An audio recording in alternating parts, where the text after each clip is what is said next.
piedalīsies mūsu šķērmetē Anete Cietiņa. Viņas sacensības uzsāks nedaudz vairāk kā pēc pusstundas, bet pirmā disciplīna skrējceļā 400 metru barjerotā distance, kurā sezonu atklās izcilā Femke Bola. Pasaules rekordista telpās 400 metros. Jā. Un nepārspēta līdz šim Dimanta līgas sacensībās 400 metru barjeras skrējienā. Jā, 25 reizes jau viņa startējas Dimanta līgas sacensībās, visas reizes ir uzvarējusi. Intriga, vai izdosies arī to šodien, bet nu redzam, mēs tiekam iepazīstināti ar visām skrējienu dalībniecēm. Gan Kassandra Teita no Amerikas Savienotajām valstīm, Floronso 8. celiņā, Naita viņa 7. celiņā. Finālisti pasaules čempionātā, lielisks personiskais rekords, arī ātrāk par 54 sekundēm savās karjerā skrējas. Femke Bola, viņas personiskais rekords, protams, otrs labākais pasaulē visu laiku vēsturē, tikai Sidnijai McLaughlinai viņa ir zaudējusi. Rasela Kleitona, viņa 5. celiņā, arī lielisks personiskais rekords, 52-51. Skaidrs, ka vēl sezonas sākumā sezonas labākie nav tik augstsvērtīgi. Dienvidāfrikas skrējēji Bolta šo sezonu 55-09, personiskais rekords arī ātrāks par 54 sekundēm. Lieliska sezona ir sākusi šī skrējēja no Portugāles. 54-96, ļoti tuvu personiskajam rekordam. Dialo. Jā, arī Beļģijas pārstāve Naomi van den Breka 2. celiņā un 1. celiņā Dienvidāfrikas pārstāve Rogaile Džozefa. Viena no 4 šīs skrējiena dalībniecēm, kura dzimusi 2000. gadā. 4 jaunākās šīs skrējiena dalībnieces, 54,12 sekundes. Kas attiecas uz Femke Bolu, tad jā, līdz šim tā sanāca, ka Dimanta līgā parasti viņa neskrien kopā ar Sidniju McLaughlinu Levroni, kas ir viņas galvenā sacensības, protams, visās lielākajās sacensībās, tā arī ir šodien. Protams, līdz ar to Bola, protams, ir favorīta, pārliecinoši favorīta šīs dienas sacensībās.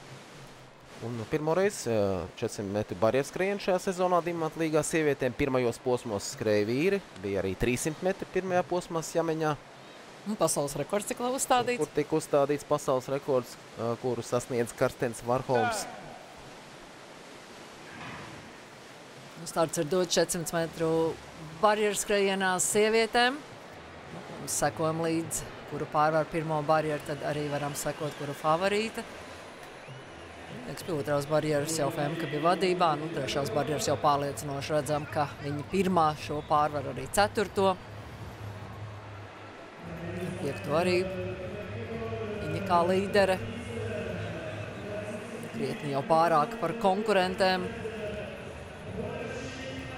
Veiksmīgi arī 7. barjeru pārvarēt, 8. barjeru un finiša taisne.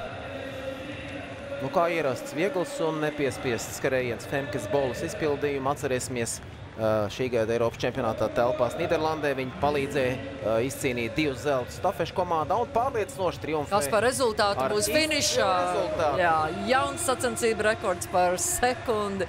Un lieliski iesāk sezonu Femke Bola 52-46.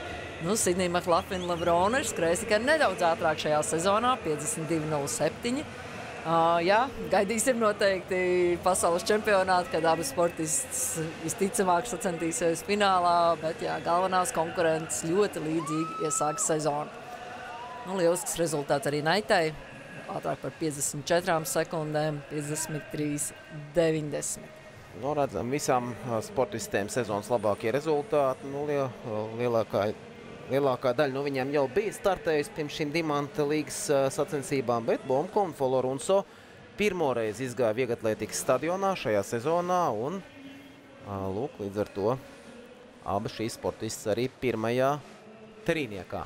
Vēlreiz skatāmies, cik pārliecinoši uzvar Femke Bola šajā skrējienā. Jau teicu, ka viņai pieder pasaules rekords 400 metros telpās, 49,17 sekundes. Pagājušā gada martā Glasgowā viņa to sasniedz. 2023. gadā viņa uzvarēja pasaules čempionātā Budapeštā. arī ar izcilu rezultātu 51,70 sekundi 400 metru barjeras skrējienā. Un arī viņa ir divkārtēja Eiropas čempione, gan 400 metru skrējienā ar barjerām, gan arī bez tām. Protams, arī neskaitāmas medaļas stafešu skrējienos ir Femkei Bolai. Par 25 uzvarām Dimanta līgā jau minējām vairāk. Jau 26 uzvaras. Jau ir 26, jā, tieši tā.